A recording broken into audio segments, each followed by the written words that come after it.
Hello, Finn and Liam. We are coming to the end of Grandfather Frog, and I'm going to read straight through. I'm trying to think of a story about my dad. Um, One is not really coming to me, so I'll have to think of a story about Dad some other time to tell you. Okay. Um, well, there is something funny. My dad liked to eat, and like me, he was overweight for much of his life. After he got out of the Marine Corps. The Marine Corps made him stay thin, but once he got out of the Marine Corps, he put on quite a bit of weight. And when we would drive up to your grandmother's house in Walton, um, there was right at the Pennsylvania New York border, right before then, there was this little restaurant. It was way, way, way, way up on a hill. It was a truck stop. And it had big letters EAT, which spells eat. And we always stopped there for something because it was like 4 hours into the trip or 3.5 hours into the trip, and so we would always stop there. And your great aunt Monica made the joke that of course Dad had to stop there because he was a Marine who liked to take orders, and the sign said eat, so by golly he stopped and he ate something. And actually, the restaurant is still there.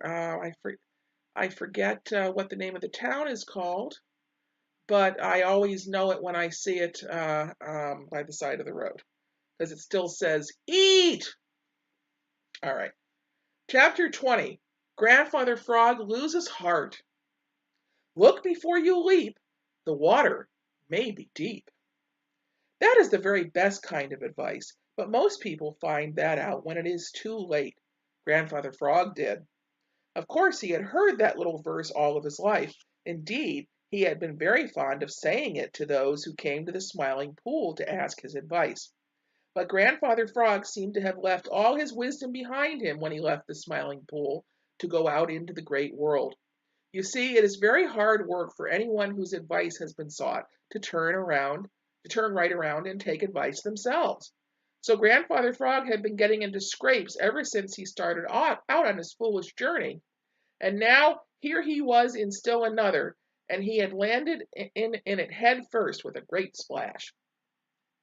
Of course, when he had seen the cool, sparkling water of the spring, it had seemed to him that he just couldn't wait another second to get into it. He was so hot and dry and dreadfully thirsty and uncomfortable. And so, oh dear me, Grandfather Frog didn't look at all before he leaped. No, sir, he didn't. He just dived in with a great long jump. Oh, how good the water felt! For a few minutes he couldn't think of anything else. It was cooler than the water of the Smiling Pool because, as you know, it was spring. But it felt all the better for that, and Grandfather Frog just closed his eyes and floated there in pure happiness. Presently he opened his eyes to look around. Then he blinked them rapidly for a minute or two or so. He rubbed them to make sure that he saw aright. His heart seemed to sink way, way down towards his toes. "Chug-a-rum!" exclaimed Grandfather Frog. "Chug-a-rum!" And after that, for a long time, he didn't say a word. You see, it was this way. All around him rose perfectly straight, smooth walls. He could look up and see a little of the blue, blue sky right overhead, and whispering leaves of trees and bushes. Over the edge of the smooth, straight wall, grasses were bending, but they were so far above his head, so dreadfully far. There wasn't any place to climb out. Grandfather Frog was in a prison. He didn't understand it at all, but it was so. Of course, Farmer Brown's boy could have told him all about it. A long time before, Farmer Brown himself had found that spring, and because the water was so clear and cold and pure, he had cleared away all the dirt and rubbish around it. Then he had knocked the bottom out of a nice clean barrel and had dug down where the water bubbled up out of the sand, and had set the barrel down in this hole and had filled in the bottom with clean white sand for the water to bubble up through. About halfway up the barrel, he had cut a little hole for the water to run out as fast as it bubbled in at the bottom. Of course, the water never could fill the barrel because when it reached the hole, it ran out. That left a straight, smooth wall above, a wall altogether too high for Grandfather Frog to jump over from the inside. Poor old Grandfather Frog. He had wished more than ever that he never, never had thought of leaving the Smiling Pool to see the Great World. Round and round he swam, but he couldn't see any way out of it. The little hole where the water ran out was too small for him to squeeze through, as he found out by trying and trying. So far as he could see, he had just got to stay there the rest of his life. Worse still, he knew that Farmer Brown's boy sometimes came to the spring for a drink, for he had seen him do it. That meant that the very next time he came, he would find Grandfather Frog because there was no place to hide. When Grandfather Frog thought of that, he had just lost heart. Yes, sir, he just lost heart. He gave up all hope of ever seeing the Smiling Pool again, and two big tears ran out of his big, goggly eyes. Chapter 21. The Merry Little Breezes Tried to Comfort Grandfather Frog. When the Merry Little Breezes of Old Mother West Wind had left Grandfather Frog in the long lane where Farmer Brown's boy had dropped him, and had hurried as fast as ever they could to try to find some of his friends to help him, not one of them had been successful. No one was at home, and no one was in any of the places where they usually were to be found. The Merry Little Breezes looked and looked. Then, one by one, they sadly turned back to the long lane. They felt so badly that they just hated to go back where they had left Grandfather Frog. When they got there, they found Striped Chipmunk, who now was scolding Farmer Brown's boy as fast as his tongue could go. "Where is he?" cried the Merry Little Breezes excitedly. Striped Chipmunk stopped scolding long enough to point to Farmer Brown's boy, who was hunting in the grass for some trace of Grandfather Frog. "We don't mean him, you stupid. We can see him for ourselves. Where's Grandfather Frog?" cried the Merry Little Breezes, all speaking at once. "I don't know," replied Striped Chipmunk, "and what's more, I don't care." Now, this wasn't true, for Striped Chipmunk isn't that kind. It was mostly talk, and the Merry Little Breezes knew it. They knew that Striped Chipmunk really thinks a great deal of Grandfather Frog, just as they do. So they pretended not to notice what he said or how put out he seemed. After a while, he told them that he had set Grandfather Frog free, and that then he had started for the spring on the other side of the long lane. The Merry Little Breezes were delighted to hear the good news, and they said such a lot of nice things to Striped Chipmunk that he quite forgot to scold Farmer Brown's boy. Then they started for the spring, dancing merrily, for they felt sure that there Grandfather Frog was all right, and they expected to find him quite at home. "Hello, Grandfather Frog!" they shouted as they peeped into the spring. "How do you like your new home?" Grandfather Frog made no reply. He just rolled his great goggly eyes up at them, and they were full of tears. "Why, why, why, Grandfather Frog, what is the matter now?" they cried. "Chug-a-rum," said Grandfather Frog, and his voice sounded all choky. "I can't get out." Then they noticed for the first time how straight and smooth the walls of the springs were, and how far down Grandfather Frog was, and they knew that he spoke the truth. They tried bending down the grasses that grew around the edge of the spring, but none were long enough to reach the water. If they had stopped to think, they would have known that Grandfather Frog couldn't have climbed up by them anyway. Then they tried to lift a big stick into the spring, but it was too heavy for them and they couldn't move it. However, they did manage to blow an old shingle in, and this gave Grandfather Frog something to sit on, so that he began to feel a little better. Then they said all the comforting things they could think of. They told him that no harm could come to him there, unless Farmer Brown's boy should happen to see him. "That's just what I am afraid of," croaked Grandfather Frog. "He is sure to see me if he comes for a drink, for there is no place for me to hide." And here's a picture of poor Grandfather Frog sitting on his little shingle when he's still crying because "That's just what I am afraid of," croaked Grandfather Frog.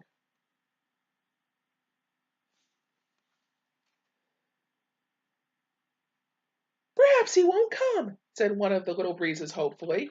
If he does come, you can hide under the piece of shingle, and then he won't know you are here at all, said another. Grandfather Frog brightened up.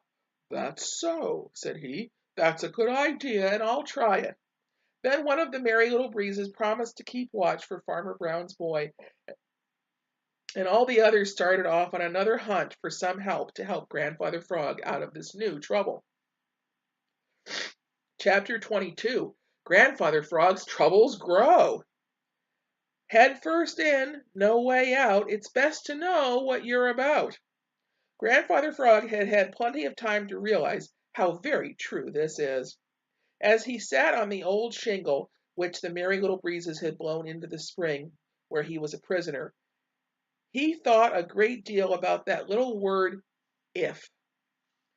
If he hadn't left the Smiling Pool, if he hadn't been stubborn and set in his ways, if he hadn't been in such a hurry, if he had looked up to see where he was leaping, well, any one of these ifs would have kept him out of his present trouble. It really wasn't so bad in the spring. That is, it wouldn't have been so bad but for the fear that Farmer Brown's boy might come for a drink and find him there. That was Grandfather Frog's one great fear, and it gave him bad dreams whenever he tried to take a nap. He grew cold all over at the very thought of being caught again by Farmer Brown's boy. And when at last one of the Merry Little Breezes hurried up to tell him that Farmer Brown's boy actually was coming, poor old Grandfather Frog was so frightened that the Merry Little Breeze had to tell him twice to hide under the old shingle as it floated on the water. At last he got it through his head, and drawing a very long breath, he dived into the water and swam under the old shingle. He was just in time. Yes, sir, he was just in time. If Farmer Brown's boy hadn't been thinking of something else, he certainly would have noticed the little rings on the water made by Grandfather Frog when he dived in. But he was thinking of something else, and it wasn't until he dipped a cup in for the second time that he even saw the old shingle. "Hello!" he exclaimed. "That must have blown in since I was here yesterday. We can't have anything like that in our nice spring." With that, he reached out for the old shingle, and Grandfather Frog, hiding under it, gave himself up for lost. But the anxious little breeze had been watching sharply, and the instant he saw that what Farmer Brown's boy was going to do, he played the old trick of snatching his hat from his head. The truth is, he couldn't think of anything else to do. Farmer Brown's boy grabbed at his hat, and then, because he was in a hurry and had other things to do, he started off without once thinking of the old shingle again. "Chug-a-rum!" cried Grandfather Frog as he swam out from under the shingle and climbed up on it. "That certainly was a close call. If I have many more like it, I shall certainly die of fright." Nothing more happened for a long time, and Grandfather Frog was wondering if it wouldn't be safe to take a nap when he saw peeping over the edge above him two eyes. They were greenish yellow eyes, and they stared and stared. Grandfather Frog stared and stared back. He just couldn't help it. He didn't know who they belonged to. He couldn't remember ever having seen them before. He was afraid, and yet somehow he couldn't make up his mind to jump. He stared so hard at the eyes that he didn't notice a long, furry paw slowly, very slowly, reaching down towards him. Nearer it crept and nearer. Then suddenly it moved like a flash. Grandfather Frog felt sharp claws in his white and yellow waistcoat, and before he could even open his mouth to cry "Chug-a-rum," he was sent flying through the air and landed on his back in the grass. Pounce! Two paws pinned him down, and the greenish yellow eyes were not an inch from his own. They belonged to Black Pussy, Farmer Brown's cat. 23. The dear old Smiling Pool once more. Well, that sounds promising. Black Pussy was having a good time. Grandfather Frog wasn't. It was great fun for Black Pussy to slip a paw under Grandfather Frog and toss him up in the air. It was still more fun to pretend to go away, but to hide instead, and the instant Grandfather Frog started off, to pounce on him and cuff him and roll him about. But there wasn't any fun in it for Grandfather Frog. In the first place, he didn't know whether or not Black Pussy liked frogs to eat, and he was terribly frightened. In the second place, Black Pussy didn't always cover up her claws, and they pricked right through Grandfather Frog's white and yellow waistcoat and hurt, for he is very tender there. At last, Black Pussy grew tired of playing, so catching up Grandfather Frog in her mouth, she started along the little path from the spring to the long lane. Grandfather Frog didn't even kick, which was just as well, because if he had, Black Pussy would have held him tighter, and that would have been very uncomfortable indeed. "It's all over, and this is the end," moaned Grandfather Frog. "I'm going to be eaten now. Oh, why? Why did I ever leave the Smiling Pool?" Just as Black Pussy slipped into the long lane, Grandfather Frog heard a familiar sound. It was a whistle, a merry whistle. It was the whistle of Farmer Brown's boy. It was coming nearer and nearer. A little bit of hope began to stir in the heart of Grandfather Frog. He didn't know just why, but it did. Always he had been in the greatest fear of Farmer Brown's boy, but now, well, if Farmer Brown's boy should take him, he might get away from him as he did before, but he was very sure that he never could get away from Black Pussy. The whistle drew nearer. Black Pussy stopped. Then she began to make a queer whirring sound deep in her throat. "Hello, Black Pussy. Have you been hunting? Come here and show me what you've got," cried a voice. Black Pussy arched up her back and began to rub against the legs of Farmer Brown's boy, and all the time the whirring sound in her throat grew louder and louder. Speaking of sounds from cats, mine's just about to throw up a hairball on my bed. Hey, hey, no, stop that. No, stop. No, don't throw up on the bed. Go throw up somewhere else. Kitty, kitty, kitty, kitty, go throw up somewhere else. No, no, no. No, no, no, no, no, no, no, no, no. Sorry about that. Oh dear, she's coughing up a fur ball. Oh, kitty. Oh, kitty, poor kitty. Are you okay, sweetheart? All right, where were we?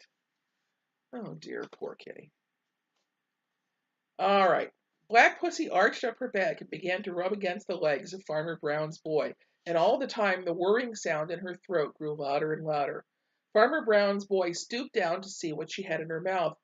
"Why," he exclaimed, "I do believe this is the very same old frog that got away from me. You don't want him, Puss. I'll just put him in my pocket and take him up to the house by and by." With that, he took Grandfather Frog from Black Pussy and dropped him in his pocket. He patted Black Pussy, called her a smart cat, and then started on his way, whistling merrily. It was dark and rather close in that pocket, but Grandfather Frog didn't mind this. It was a lot better than feeling sharp teeth and claws all the time. He wondered how soon they would reach the house and what would happen to him there. After what seemed a long, long time, he felt himself swung through the air, and then he landed on the ground with a thump that made him grunt. Farmer Brown's boy had taken off his coat and thrown it down. The whistling stopped. Everything was quiet. Grandfather Frog waited and listened, but not a sound that could he hear. Then he saw a little ray of light creeping into his prison. He squirmed and pushed, and all of a sudden he was out of the pocket. The bright light made him blink. As soon as he could see, he looked to see where he was. Then he rubbed his eyes with both hands and looked again. He wasn't at Farmer Brown's house at all. Where do you think he was? Why, right on the bank of the Smiling Pool, and a little way off was Farmer Brown's boy fishing. "Chug-a-rum!" cried Grandfather Frog, and it was the loudest, gladdest chug-a-rum that the Smiling Pool had ever heard. "Chug-a-rum!" he cried again, and with a great leap he dived with a splash into the dear old Smiling Pool, which smiled more than ever. And never again has Grandfather Frog tried to see the Great World. He is quite content to leave it to those who like to dwell there. And since his own wonderful adventures, he has been ready to believe anything he is told about what happens there. Nothing can surprise him, Not even the astonishing things that happened to Chatterer the Red Squirrel, about which it takes a whole book to tell the adventures of Chatterer the Red Squirrel, which will be our next book. And that is the end, and I hope you enjoyed the adventures of Grandfather Frog. I enjoyed reading them to you. Good night, boys.